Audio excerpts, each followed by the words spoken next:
Terima kasih Tuhan buat hidup yang indah ini Tuhan, karena Tuhan ada di dalamnya. Terima kasih Tuhan buat apa yang ada terbentang di depan kami, karena rancangan Tuhan gak pernah gagal. Terima kasih hari ini kami di tempat ini gak kebetulan. Setiap kami yang hadir kami tahu bahwa lawatan Tuhan pasti terjadi, dan kami mau pastikan dalam hidup kami bahwa tidak pernah sedetik pun Tuhan tinggalkan kami. Tidak ada siapapun dan apapun yang sanggup memisahkan kasih Tuhan atas hidup kami. Berbicara Roh Kudus, teduhkan hati kami, nasihati kami. Kami percaya Tuhan, firman Tuhan terus jadi pegangan dan kemerdekaan dalam hidup kami. Di dalam nama Tuhan Yesus, kami sambut firman kebenaran, kita sama-sama katakan amin, amin, amin, amin, amin, amin, amin. Haleluya, silakan duduk. Shalom.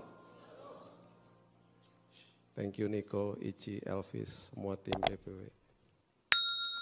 Wow, 3 WL favorit saya dijadiin 1 ya.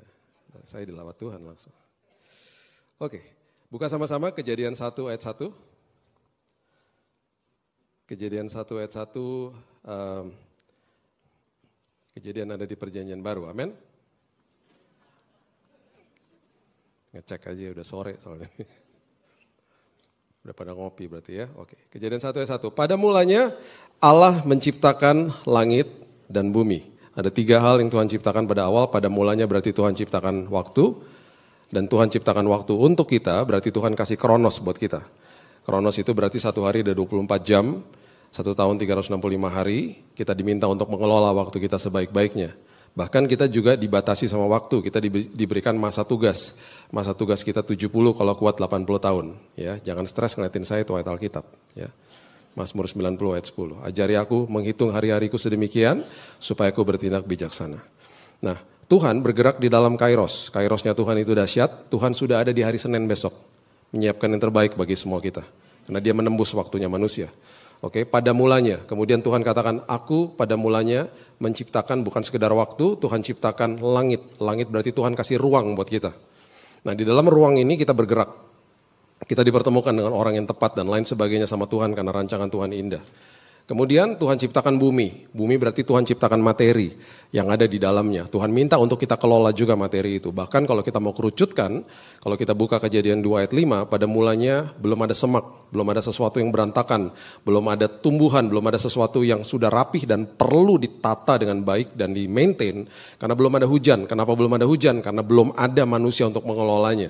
Pada awal manusia nggak pernah dikasih organisasi gereja. Manusia pada awal dikasih marketplace. Jadi besok masuk ke dalam pekerjaan kita, jangan bilang besok hari kerja. Jangan bilang hari ini hari kudus, besok hari kerja. Bukan, hari ini hari kudus di dalam gedung gereja. Besok hari kudus di dalam gedung kantor. Setiap hari hari kudus. Setiap hari kita dikuduskan Tuhan. Setiap hari kita menerima kekudusan yang indah dari Tuhan. Ya. Nah, setelah kita ngerti itu, kemudian setelah Tuhan ciptakan semuanya ini untuk manusia, Tuhan tempatkan GPS dalam hidup kita. Itu sebabnya manusia selalu searching for God, manusia selalu cari Tuhan. Pengkhotbah 3 ayat 11 mengatakan begini. Pengkhotbah 3 ayat 11 mengatakan begini, ia membuat segala sesuatu indah pada waktunya, kemudian bahkan ia memberikan apa? Kekekalan dalam hati mereka. Tuhan memberikan kekekalan dalam hati manusia. Ya. Tuhan kasih eternity within us. Itu sebabnya manusia pasti akan cari Tuhan. Karena manusia adalah ciptaan, dia akan cari penciptanya. Oke? Makanya ketika saya ngobrol sama teman saya agnostik dan satunya lagi ateis, bahkan yang ateis ini sudah tinggalin Tuhan, karena dia tadinya orang percaya tapi tinggalin Tuhan karena kecewa sama gereja. Ketika ngobrol sama mereka, saya udah tahu bahwa di dalam mereka ada kekekalan, mereka mencari Tuhan, dan bahkan orang-orang seperti begini, mereka tidak sadar, mereka bahkan mengilahkan, menjadikan Tuhan ketidakpercayaan mereka itu sendiri. Mereka bangga sama ketidakpercayaan mereka. Ketidakpercayaan mereka jadi Tuhan atas hidup mereka, bayangin. Karena orang-orang seperti begini akan cari sosok Tuhan. Akhirnya yang terjadi adalah mereka mencari sosok Tuhan dalam dunia. Bisa itu lewat uang, harta, jabatan, status, dan seterusnya. Ya, karena manusia diberikan eternity, diberikan kekekalan di dalam sini. Ngobrol. Saya nggak mau debat kusir sama mereka, karena saya tahu mereka lagi cari.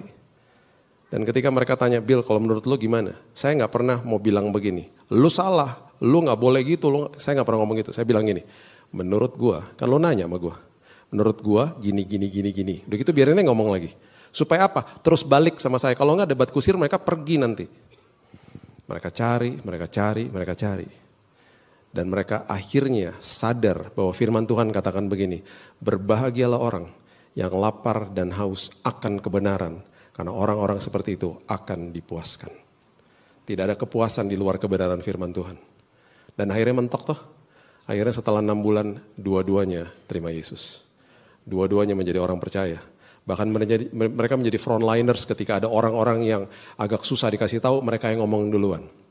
Kenapa? Udah dikasih GPS dalam sini. Jadi, hidup kita adalah perjalanan hidup. It's a road trip. Kita lagi jalan sama Tuhan. Perjalanan iman kita bersama-sama dengan Tuhan. Yang pertama, jangan bawa ekstra bagasi. Banyak orang kalau traveling bawa extra luggage, akhirnya di-charge sama airlines-nya. Karena berarti kalau kita bawa ekstra bagasi karena pesawatnya sudah dihitung sedemikian rupa, sekian kilo dia akan terbang, kalau kita sampai bawa ekstra bagasi, di-charge kitanya. Kita yang suruh bayar. Ya. Dan orang yang bawa bagasi ekstra selalu merepotkan orang yang traveling sama dia. Karena orang yang traveling sama dia pasti ikut ngangkatin juga. Apa sih ekstra bagasi? Kepahitan masa lalu, kekecewaan sama diri sendiri, dan belum maafin diri sendiri, bahkan mungkin kekecewaan sama Tuhan yang kita bawa sampai hari ini. Awal tahun 2000, waktu saya bergabung dengan yayasan kami, yayasan keluarga saya di Immanuel. Immanuel itu ada bookstore dan salah satu divisi yang cukup besar adalah publishing house. Saya punya 2 tante yang training saya waktu saat itu. Mereka adalah tante-tante saya yang udah kenal dengan banyak pembicara sejak tahun 70-an. Jadi mereka sudah menyadur buku-bukunya, mereka suka meeting sama mereka suka pergi ke Amerika, mereka meeting, mereka minta copyright-nya, kita terjemahkan dalam bahasa Indonesia. Itu sudah mereka lakukan dari tahun 60-an bahkan. Jadi mereka berteman sama tuh yang namanya Oral Roberts, Kenneth Hagin, T.L. Osborne yang lama-lama Reinhard Bonnke, itu temannya mereka dulu. Dan waktu zamannya saya, waktu tahun 2000, saya akhirnya kenalan sama siapa? Joel Osteen, John Maxwell, Miles Monroe. Itu orang-orang yang akhirnya Robert Morris dan lain sebagainya. Yang waktu saat itu kita berusaha untuk ambil bukunya. Joseph Prince gitu ya. Dan mereka bawa saya ke sana untuk meeting dengan authors-nya, dengan publishing house-nya. Tante saya, 2 tante saya ini, mereka sudah almarhum, mereka tidak menikah. Dan mereka adalah orang yang sangat generous.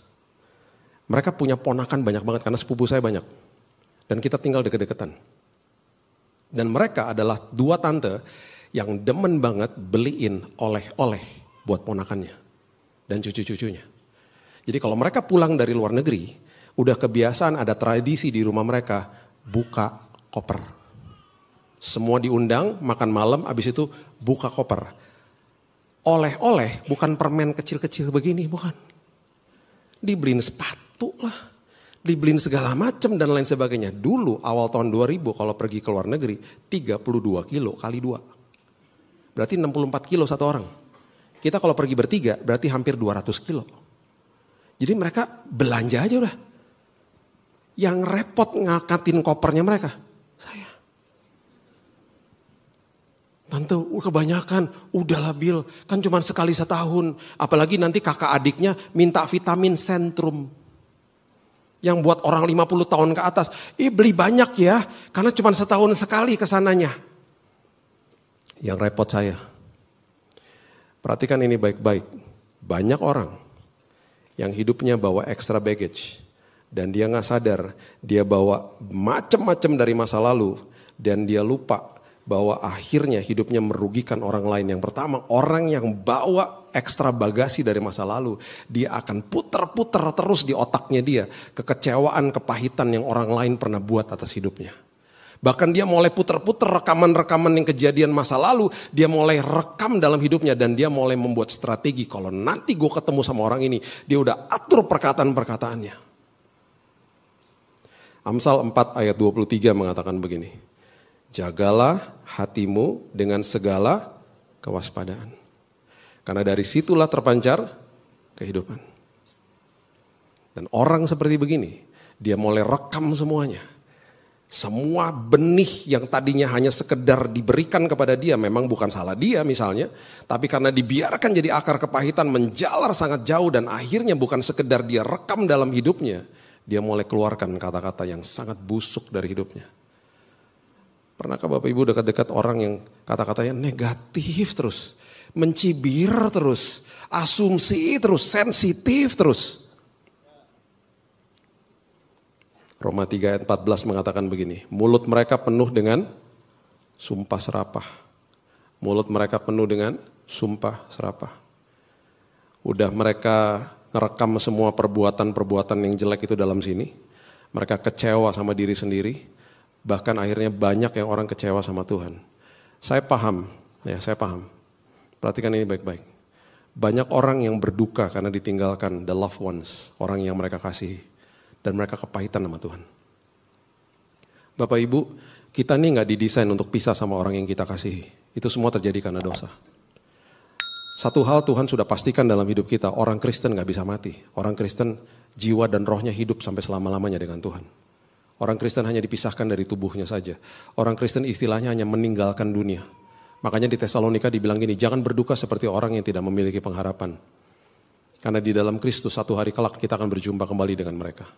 Oke, memang kita nggak didesain seperti begitu. Tetapi akhirnya kita kebingungan. Saya berduka bukan untuk orang yang pergi. Saya berduka untuk orang-orang yang ditinggalkan. Dan seringkali saya nggak bisa ngomong. Dan saya juga akhirnya lemah akhirnya. Ngadepin kedukaan demi kedukaan. Dan akhirnya kita mengatakan kata-kata yang salah ketika kita pergi ke rumah duka. Please. Perhatikan ini baik-baik, jangan pergi ke rumah duka dan ngomong sama orang yang berduka, bilang begini, kamu harus kuat. Enggak, dia gak harus kuat, dia harus nangis hari itu. Dia harus nangis. Jangan sok mau menyempurnakan kondisi dan kita udah gak ngerti harus ngapain. Ini pesan saya, nasihat saya, kalau ke rumah duka, dengerin kisahnya mereka, nangis bareng-bareng mereka kalau perlu. Kasih pundak kita, stop katakan kata-kata yang akhirnya membuat mereka makin kesel akhirnya. Kamu harus kuat ya. Dia juga tahu dia harus kuat, cuman dia gak bisa kuat hari itu. Akhirnya kita mengeluarkan kata-kata seperti begitu. Saya, waktu baru sembuh sakit, iman saya di sini. Waktu saya doain orang dan banyak teman-teman saya meninggal. Ada seorang anak yang dibawa ke lounge-nya gereja, umur 5 tahun. Saya doakan karena tumor di otak. Dan waktu saya doakan dan tiba-tiba saya berdoa setiap malam, saya bilang sama istri saya, kita doain ini anak. Tiba-tiba beberapa bulan yang lalu saya dengar dia berpulang. Dipanggil pulang sama Tuhan. Bapak Ibu pikir iman saya selalu di sini? Enggak juga. Iman saya jeblok juga. Bukannya berarti kalau iman saya di bawah saya mempertanyakan Tuhan dan tidak percaya sama Tuhan. Bukan. Iman saya lemah juga. Saya juga manusia. Saya juga lemes. Hari-hari seperti begitu. Enggak tahu mesti ngomong apa sama orang yang ditinggalkan. Tapi firman Tuhan bilang begini, Bill, aku adalah pemimpin dan penyempurna imanmu. I'm the author and the finisher of your faith. Tuhan tahu kita gak sempurna, Tuhan tahu kita gak mampu, tapi justru di dalam kelemahan kita itu kesempatan lihat kuasa Tuhan disempurnakan. Kita menyembah Tuhan yang sempurna. Dan hari ini dia melihat kita dari kasih karunia. Dan dia lihat kita semua anak-anaknya disempurnakan sama dia. Kondisi kita nggak akan sempurna dia di mata dunia nggak akan pernah bisa sempurna. Dan orang yang bawa extra baggage adalah orang yang sering kali ironisnya sakit-sakitan. Alkitab mengatakan Kisah Rasul 8 ayat 23, Kisah Rasul 8 ayat 23, sebab kulihat bahwa hatimu telah menjadi seperti empedu yang pahit dan terjerat dalam kejahatan. Sakit, mahlah, GERD lah, dan organ-organ yang lain kena terus akhirnya. Karena nyimpen ekstra bagasi dari masa lalu, simpen sampah dari masa lalu.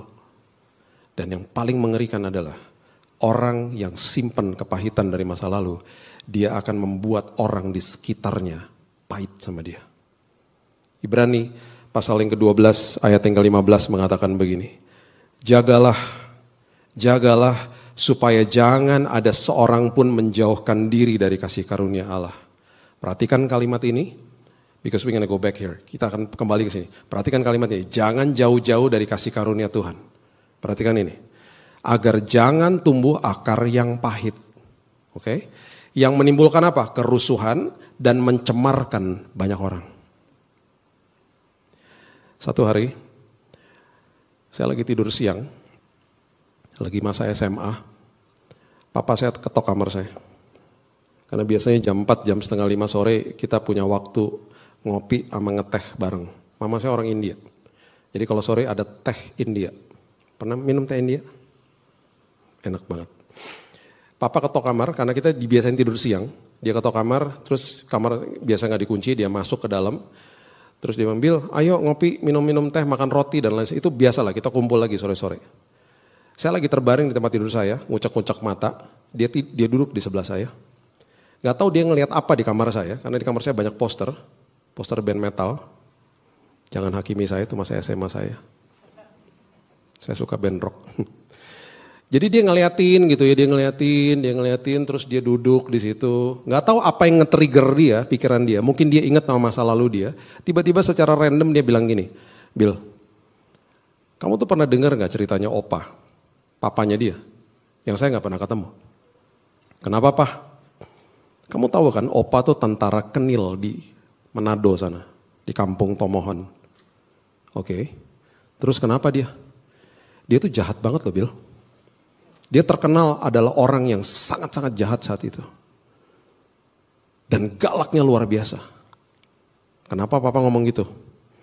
Papa udah biasa dulu diikat di pohon, ditelanjangin, disemutin sama semut merah, dipukulin sama dia, dipermalukan di depan orang-orang desa Papa. Dia ngomongnya nyantai aja, biasa aja. Wow. Waktu dia ngomong gitu, saya ingat teman-teman saya yang duduk di bangku SMA yang digebukin sama orang tuanya karena orang tuanya digebukin sama orang tuanya juga. Terus saya tanya gini dong, kok Papa gak pernah pukulin kita kayak gitu? Papa kalau disiplin kita normal-normal aja. Bahkan saya melihat sosok ayah yang penuh dengan senyum dan sangat luar biasa. Dan pertanyaan kedua saya, Papa gak pernah mukulin Mama. Bahkan dia lebay banget sama Mama saya. Mama cuma staycation 1 malam, karena dia keluarga besar suka staycation di salah satu hotel di Jakarta yang favoritnya mereka pergi ke situ. Papa males lah ikut, cuman 1 malam dia nganterin ke hotel itu, dia pulang lagi, besok dijemput lagi. Besoknya Mama pulang ada bunga segede-gede bagong di rumah, tulisannya welcome home. Aduh please deh Pak ya, lebay banget. Ya, terus dia bilang gini, emang kenapa? Emang harus ulang tahun sama Valentine aja kasih bunga? Ya ampun. Itu Papa saya. Makanya sampai hari ini saya masih kangen sama dia udah pergi 14 tahun yang lalu. Kalau hari ini dia ada pasti dia duduk di sini. Dan dia pasti bingung antara temenin saya atau temenin Jesse. Karena dia suka ikut sama kita. Waktu dia ngomong begitu, terus saya tanya, kok Papa gak lakukan hal yang sama? Tahu gak dia bilang apa? Bill, waktu Papa mau menikah sama Mama di tahun 66 di GPDI Ketapang dengan Bapak almarhum Hani Mande, pendeta di sana. Papa serahin semua kepahitan Papa di altar Tuhan. Dengan kata lain, dia pastikan dia gak bawa sampah dari masa lalu. Dia gak bawa ekstra bagasi dari masa lalu. Dan dia masuk ke dalam pernikahan itu sehat. Sehingga dia tidak pernah mencemarkan dan membuat rusuh di rumah. Karena ditinggalkan di masa lalu. Di momen dia sedang duduk di kamar saya, ada sesuatu yang nge-trigger memorinya dia. Sehingga dia ingat dan dicerita sama saya. Momen-momen seperti begitu yang nge-trigger kita. Sehingga kita ingat sama masa-masa lalu yang gak enak sama hidup kita. Seringkali bisa merupakan seseorang yang kita lihat. Dan orang itu mengingatkan kita sama orang yang pernah menyakiti kita. Tiba-tiba kita gak ingat, kita gak kenal sama nih orang. Tiba-tiba kita bisa ngomong begini, gue gak suka tuh sama dia. Kenapa? Tahu tampangnya gak banget. Lu kok penghakiman banget sih gitu. Karena tiba-tiba itu orang ngingetin kita sama masa lalu. Tiba-tiba seorang ibu bisa ngelihat seorang anak yang anaknya pernah dipanggil pulang sama Tuhan. Dia ingat anaknya nge-trigger memorinya, dia bisa sangat sedih dan traumatik tiba-tiba. Itu saya sebut momen api arang. Alkitab mencatat sebuah kisah yang sangat dahsyat. Dan ketika momen-momen itu terjadi, kita harus belajar bahwa ada kasih karunia Tuhan yang dia mau lakukan dalam hidup kita sehingga kita dipulihkan saat itu juga. Coba buka sama-sama saya di Yohanes pasal yang ke-18 ayat 18. Yohanes 18 ayat 18 mengatakan begini. Sementara itu hamba-hamba dan penjaga-penjaga bait Allah telah memasang api arang. Sebab hawa dingin waktu itu dan mereka berdiri berdiam di situ. Juga Petrus berdiri berdiam bersama-sama dengan mereka. Berdiam itu artinya menghangatkan tubuh. Dan api arang itu adalah momen yang terjadi, saya jelasin. Mereka sedang ada di depan pelataran rumah daripada imam besar Kayafas. Yesus lagi ditahan.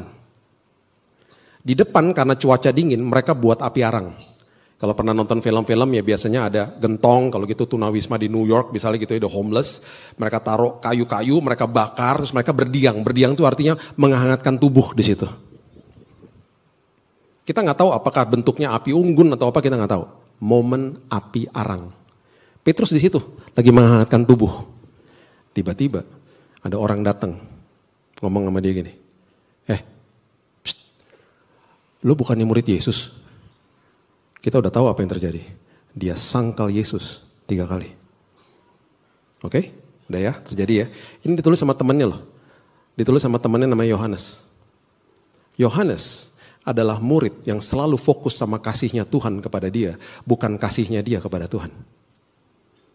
Orang yang fokus sama kasihnya kepada Tuhan cenderung menjadi self-righteous. Dan itu yang dilakukan sama Petrus. Dia selalu bilang gini, gak mungkin lah gue sangkal dia. Gue paling sayang kok sama dia. Itu kira-kira narasi dia begitu. Kalau Yohanes enggak. Kalau baca kitabnya Yohanes sering banget dia tulis begini, murid yang dikasihinya. Itu dari ngomong tentang dirinya sendiri. Kalau kita baca kita mungkin pikir gini, ini Yohanes narsis banget sih. Bukan, dia lagi fokus sama kasihnya Tuhan kepada dia. Sehingga akhirnya dia bisa memberi yang terbaik karena sudah menerima yang terbaik. Seringkali kita terbalik. Kita gak belajar terima dari Tuhan. Makanya prinsip saling mengasihi sama seperti Kristus mengasihi saya, terbalik-balik akhirnya. Oke? Yohanes tulis begini, kemudian Yesus naik ke kayu salib, Yesus mati di kayu salib, dia bangkit di hari yang ketiga, kemudian dia mulai menampakkan diri kepada murid-muridnya. Penampakan yang pertama, ada Petrus gak? Ya ada lah. Mungkin Petrusnya gak enak dekat-dekat dia, belum terjadi dialog one on one. Ketemu sama rame-rame gitu ya, mereka mulai pada kaget, ada Thomas, tiba-tiba Yesus muncul di ruangan yang terkunci gitu ya. Terus belum ada dialog dengan Petrus, mungkin dia menjauh, mungkin dia gak enak gitu ya. Perjumpaan kedua dan penampakan yang ketiga. Penampakan yang ketiga, saya percaya firman Tuhan kalau menulis angka simbol itu gak kebetulan. Angka 3 itu adalah angka kebangkitan. Penampakan yang ketiga, itu terjadi di tepi Danau Tiberias. Kepada siapa? 7 murid. 7 angka sempurna. Siapa 7 muridnya? Petrus, Yohanes, makanya Yohanes yang tulis. Yakobus, Nathanael, Thomas, ada 2 murid lagi gak disebut. Mereka lagi menjala ikan. Di tepi Danau Tiberias, Yesus lagi masakin mereka makanan pagi, breakfast. Breakfastnya apa? Roti campur ikan. Atau yang kita kenal hari ini, panada. Yang ketawa orang Manado, yang gak ngerti tanya apa sih panada? Makanya gaul sama orang Manado ya. Yesus masakin panada di pinggir. Look what happened, lihat apa yang terjadi. Mereka selesai menjala ikan, mereka menepi toh. Coba lihat ini, Yohanes 21 ayat 9. Yohanes 21 ayat 9. Ketika mereka tiba di darat, mereka melihat apa? Api arang. Dan di atasnya ada apa? Ada panada. Ya. Mereka duduk toh di situ kan? Petrus duduk toh di situ. Dia lihat apa? Api. Ingat nggak dia? Sama momen ketika dia nyangkal Yesus. Dek. Aduh. Api arang. Nanti Bapak Ibu baca di rumah ya. Kelanjutan dari kisah Yohanes 21. Itu adalah pertama kali Yesus berdialog sama Petrus. Dia gak pernah ngungkit-ngungkit. Kenapa kamu nyangkal saya? Gak pernah. Dia tanya 3 pertanyaan yang sangat indah. Dia bilang gini, kamu sayang gak sih sama saya? Karena aku terlebih dahulu telah mengasihi dirimu. Bapak Ibu tahu apa yang terjadi? Di momen api arang, di momen ketika kita ke-trigger memori kita, ingat tentang masa lalu. Tuhan mau step in di situ, Tuhan mau intervensi, dia mau katakan begini, ingat kasih karuniaku cukup bagimu. Lepaskan pengampunan buat orang itu. Gak penting. Kamu hidup hanya sementara. Kalau kamu pernah kecewa sama dirimu sendiri, ingat aku gak pernah tuduh kamu. Kalau kamu pernah jatuh dalam dosa, ya aku datang dan kalau Roh Kudus datang, aku hanya mengingatkan perbuatanmu. Dan kalau ada suara-suara yang menyerang karaktermu, kamu dibilang kamu gak layak, kamu gak bisa, kamu bodoh. Itu bukan dariku, itu dari iblis. Karena iblis akan serang karakter kita, tapi Tuhan akan bilang, nak, yang kamu buat itu salah, nak. Hati-hati, itu bisa membahayakan dirimu. Setelah dia pulihkan Petrus, 3 kali juga dia bilang begini sama Petrus, gembalakan domba-dombaku. Kamu harus pulih supaya kamu bisa jadi berkat buat orang lain. Jangan bawa ekstra bagasi dari masa lalu. Kalau enggak, kamu enggak akan bisa jadi berkat buat orang lain. Petrus menjadi pilar daripada gereja mula-mula. Dan ketika dia khotbah di Kisah Rasul pasal yang kedua, 3.000 orang bertobat. Terima Yesus. Dan bahkan di bukunya Petrus dia bilang begini, guys, listen to this, ingat ini tuh anak teman-temanku, jangan sampai kamu kehilangan pegangan, jangan sampai kamu tersesat. Terus dia sambung dengan kalimat ini, bertumbuhlah dalam kasih karunia Tuhan dan pengenalan akan dia. Kalau kamu tahu isi hati dia, kamu makin gak mau buat dosa, kamu makin merdeka dalam hidupmu.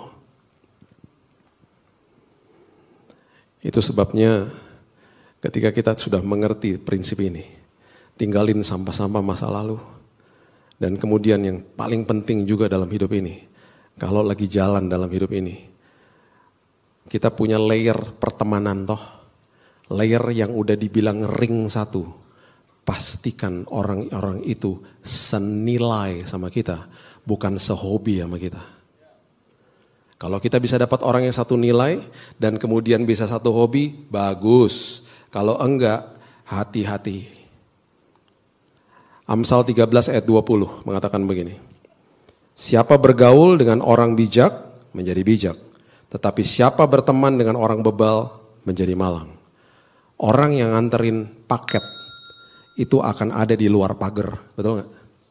Gak mungkin Bapak Ibu dengar paket, terus kita gini. Oi mas, gue lagi di kamar, masuk aja, masuk. Gak dikunci kok gitu. Gak mungkin kali. Orang nganterin paket, kita akan suruh mbak keluar ngambilin paketnya. Pak RT, Pak RW datang ke rumah saya, mereka duduknya di teras depan. Niko datang ke rumah saya, langsung masuk ke ruang makan. Nih. Tiba-tiba saya keluar dari kamar, Niko udah makan di meja makan. Tapi saya cuma punya 2 sahabat. Yang tiba-tiba saya bangun pagi, mereka ada di sebelah saya ketika istri saya lagi pergi keluar kota. Tiba-tiba nih kenapa TV kamar udah nyala pagi-pagi. Saya bangun nih gini. Lu dari mana? Tadi kan Gibi udah pergi pagi-pagi. Makanya gue kesini nemenin lo. Udah tidur lagi. Gue pelanin. Keras ya, kekerasan ya gitu. Makin dekat, makin kecil layernya. Pastikan orang-orang itu senilai dengan kita. Dan yang berikutnya, kalau lagi jalan, pinjem petanya orang. Banyak orang, ya, saya pernah ketemu nih sama anak 22 tahun, teman saya dulu. Dia bilang gini, Kak Billy, aku lagi pacaran nih Kak sama orang yang tidak seiman, gimana ya Kak? Ngapain sih wasting your time banget? Gak usah lah, orang seiman aja banyak yang sepadan kok, ngapain sih lu gitu. Thank you ya Kak udah dikasih tahu. Nah tapi dilanjutin terus, jadi gini nih, analoginya gini. Saya baru pulang, baru jalan, baru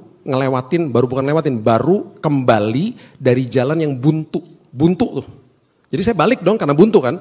Lagi balik ada orang datang gini ke depan saya. Terus saya tanya mau kemana? Mau ke situ. Jangan buntu. Terus orang yang dikasih tahu buntu ngomong gini. Makasih ya udah kasih tahu saya buntu. Tapi gak apa-apa saya akan jalan terus. Lihat aja entar gimana. Lihat aja entar gimana tetap buntu. Halo.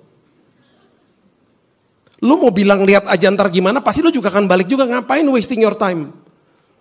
Kalau udah ada U-turn, kalau kita salah jalan, segera putar balik, jangan tunggu setengah jam, makin lama baliknya. Sadar dan bertobat, Kisah Rasul katakan. Dia bilang apa? Thank you ya Kak, udah dikasih tahu, tetap jalan. Berapa bulan setelah itu balik lagi nangis-nangis. Kok aku dibohongin? Ya kan gue udah bilang. Makanya kejar persiapan, bukan hari pernikahannya. Makanya orang yang di konseling itu dia lagi pinjem peta sama orang yang udah pernah nikah. Kan orang itu belum pernah nikah. Gimana sih caranya gitu. Dia lagi nanya, makanya persiapan butuh waktu. Persiapan itu sangat dahsyat dan janji gak bisa menggantikan persiapan. Janji nikah di depan sini gak bisa gantikan persiapan. Orang banyak berpikir, kalau nanti saya janji di depan altar through better and through worse, itu akan menjadikan semua oke. Enak aja. Seorang pemain gak bisa bilang sama coachnya, coach saya akan berikan yang terbaik, saya akan main paling bagus, tapi dia gak pernah latihan. Ya gak bisa main bagus lah. Persiapan menentukan segala-galanya. Makanya 10 tahun lalu ketika ada 2 sejoli datang kepada saya bilang gini, mau di konseling. Saya tanya berapa lama lagi mau menikah? Karena saya udah kesel dengerin orang seminggu lagi lah, sebulan depan lah. Karena dikejar eventnya. Tiba-tiba mereka bilang begini, 1,5 tahun lagi kak. Wih, lama juga, kenapa gak 5 tahun sekalian? Iya kak, kan kita udah dengar khotbahnya kakak, jadi kita mau spend waktu kak, kita mau investasi waktu. Gak apa-apa kak kalau kita harus putus di tengah jalan, is okay daripada ntar putusnya nanti. Oh mereka bertengkar di depan saya. Dan satu hal yang sangat-sangat luar biasa adalah mereka katakan begini kepada saya. Kak Billy jangan ketawain kami ya kak, kenapa? Kami punya komitmen, tapi agak-agak, mungkin di matanya orang agak-agak aneh sih. Komitmen apa? Kami udah komitmen gak mau pegangan tangan. Buset. Emangnya pegangan tangan dosa? Enggak sih kak, cuman kita nih mau berpikir mendingan-mendingan daripada. Soalnya kalau kita pegangan tangan suka ada strumnya. Ntar strum tiba-tiba ciuman, tiba-tiba kita punya anak lagi sebelum nikah. Udahlah gak usah lah. Jadi kita cuma pegangan tangan kalau lagi nyebrang. Oke lah, itu komitmen mereka sih. Saya melihat apa yang mereka lakukan 1,5 tahun. Dan saya gak pernah lupa, satu-satunya pernikahan yang saya hadir dan saya nangis adalah pernikahan mereka. Karena pertama kali mereka ciuman di depan altar. Hari ini mereka mengalami pernikahan yang luar biasa. Karena mereka pinjam roadmap dari orang yang udah pernah ngelewatin hal-hal sulit dalam hidupnya. Mereka bertanya bukan sama saya aja, mereka bertanya sama banyak orang kok. Mereka belajar, mereka investasi waktu mereka. Dan yang terakhir, setiap kali di roadmap kita, Tuhan selalu sudah kasih yang namanya rambu. Amsal 27 ayat 12 mengatakan begini. Amsal 27 ayat 12. Kalau orang bijak melihat malapetaka, bersembunyilah ia. Tetapi orang yang tak berpengalaman berjalan terus lalu kena celaka. Tuhan udah kasih rambu sama hidup kita. Kemarin istri saya meninggalkan saya. Keluar negeri, jangan kaget. Anak saya ketawa-ketawa. Jadi gini, kemarin dia pergi. Istri saya adalah orang yang kalau dites kepribadiannya intim dominan. Saya kalau dites kepribadian stabil cermat. Orang intim kelemahannya kurang teliti. Orang stabil cermat teliti. Kalau dia traveling sama saya, semua dokumen saya yang pegang. Semua rencana mau ngapain segala macam saya udah atur. Bahkan saya kalau bawa paspor ya, misalnya kita pergi sekeluarga, saya ngecek tuh bisa berkali-kali di rumah ngecek, di mobil ngecek lagi pastiin. Kemarin saya nganter dia ke airport dan saya dari rumah saya udah tanya gini, paspor udah bawa? Udah. Sampai di mobil baru mau jalan saya tanya lagi. Paspor udah bawa? Udah bawa. Mulai kesel dia. Udah, bawel amat sih kamu ah. Jalan akhirnya mobil. Jarak dari rumah saya ke Soekarno-Hatta itu 30 kilo. Saya buka Google Map 1,5 jam. Duh macet ya. Udah gak apa-apa deh.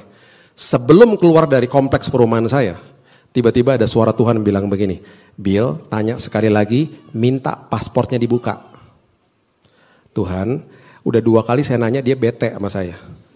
Ntar gue tanya lagi, gue disemprot nih beneran nih, suruh buka lagi pasportnya. Tapi suaranya makin keras, Bill suruh keluarin paspornya, suruh dia buka. Akhirnya saya bilang gini, sayang, sorry ya, boleh gak paspornya aku lihat? Dia makin kesel dong. Dia keluarin, tuh, lihat tuh, nih, lihat nih, udah Kak, lihat, puas Kak? Boleh gak buka? Ya ampun kamu Bill, udah dong jalan aja. Boleh gak buka? Saya mau lihat.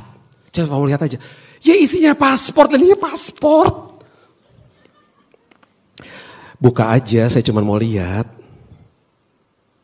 Bapak Ibu, paspor kalau udah paspor lama, biasanya yang kelihatan apa? Digunting dalamnya, betul gak? Tahu ya? Dia buka dong halaman pertama, ceger. Saya posisi di sini toh, jadi sebelah situ. Ada guntingannya. Berarti yang dia bawa paspor lah. Saya diem aja gak berani ngomong. Tiba-tiba ada suara merdu banget. Sayang, paspornya paspor lama. Saya bilang, aku tahu sayang. Terus saya tanya lagi, jadi menurut kamu kita harus bagaimana? Ya pulanglah. Oke sayang, kita pulang. Terus saya bilang gini, untung kan masih di kompleks perumahan, kamu bisa bayangin gak? Kamu di depan counternya Qantas, kalau dia naik Qantas. Tiba-tiba kamu buka, aku udah pergi pulang, ninggalin kamu. Dan kamu baru nyadarnya di airport. Kamu suruh saya balik lagi, ambil paspor dan balik lagi, itu 60 kilo. Kamu ketinggalan pesawat sayang. Iya sih. Saya suka bercanda ya, jadi saya tanya lagi. Jadi beneran nih pulang? Ya iyalah pulang lah, ambil paspor yang bener. Kita pulang. Sampai di rumah dia ambil paspor. Dia keluar, dia masuk ke mobil lagi. Saya masih gak mau percaya. Jangan-jangan ntar diambil paspor saya lagi. Ya. Kan saya teliti orangnya. Teman-teman saya pada ketawa, pada kenal istri saya. Terus saya bilang gini, sorry ya. Jangan ngambek. Boleh gak lihat sekali lagi? Bill, please Bill, aku kan udah lihat. Ya udah kita lihat bersama lah. Biar kita dua-duanya puas gitu loh. Dia buka. Dah bener ya? Tuh ya udah bener. Makanya lain kali dengar kata-kata suami. Tuhan kasih rambu di dalam sini. Dan kalau Tuhan kasih rambu. Waktu saya cek Google Map-nya. Ternyata diarahin ke jalan yang lain. Saya bilang ini, makasih ya Tuhan. Mungkin aja di jalan yang tadi saya mau pergi ada bahaya, saya gak tahu. Tuhan bisa rubahin semuanya. Kalau kita dengar rambunya dan lihat rambunya. Saya tutup sama kisah nyata ini. Kami mendarat keluarga kami di kota namanya Calgary di Kanada. Saya udah biasa ke negara itu, bahkan dulu saya nikahnya di sana juga karena mertua saya dulu tinggal di sana, keluarga istri saya juga masih banyak di sana. Tapi kami biasa ke kota namanya Vancouver. Saya nggak pernah ke Calgary waktu saat itu. Jadi saya ke Calgary karena ada undangan dari seorang hamba Tuhan. Saya ke sana, dia bilang, Bill nanti lu sampai di airport, lu pesan mobil, ya, lu rent a car, udah gitu lu ketemu gue di tengah kota. Dan kita makan siang. Oke, saya sewa mobil, saya masukin koper-koper semuanya di dalam mobil. Dan kemudian kita pergi ke tengah kota, ke downtown. Belum check-in.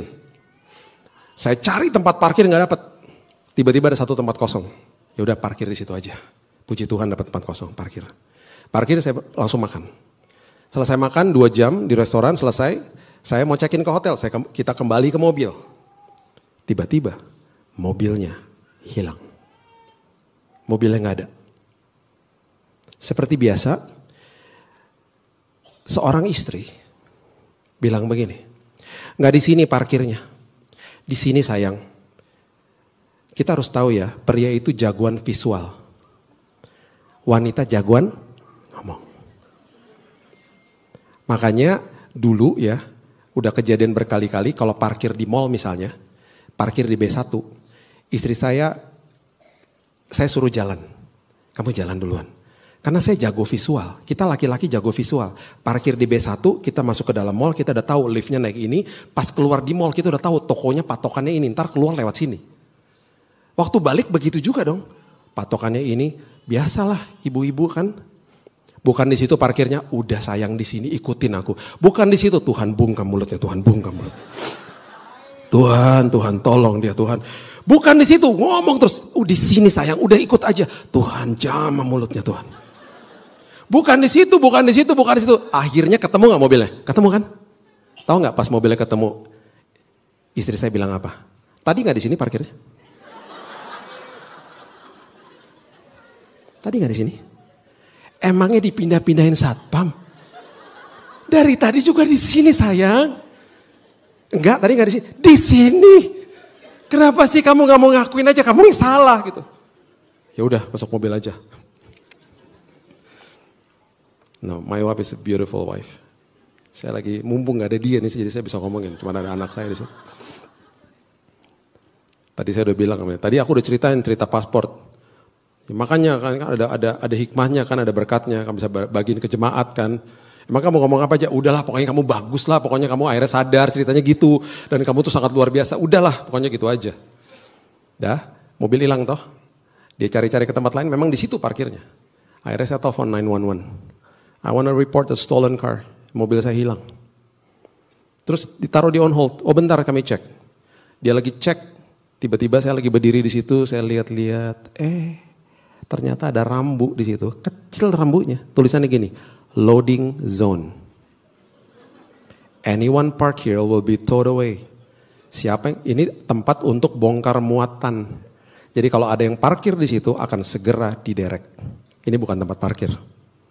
Saya baru nyadar, ya elah mobil gue diderek dong berarti. Si masnya balik lagi ke telepon, saya bilang gini, sorry.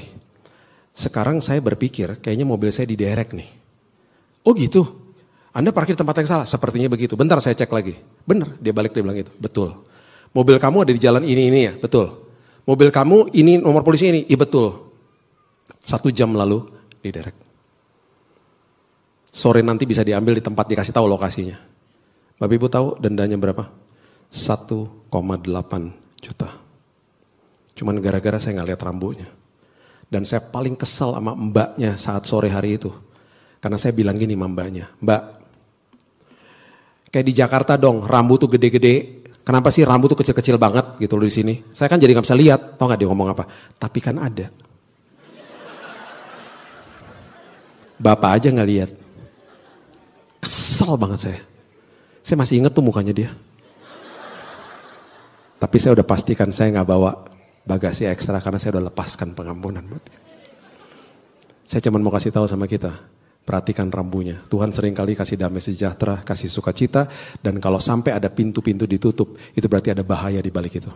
Mengucap syukurlah, kita hanya membutuhkan 1 pintu dibukakan sama Tuhan dan terjadi terobosan dalam hidup kita. Enjoy your road trip sama Tuhan. Berikan dia tepuk tangan yang luar biasa.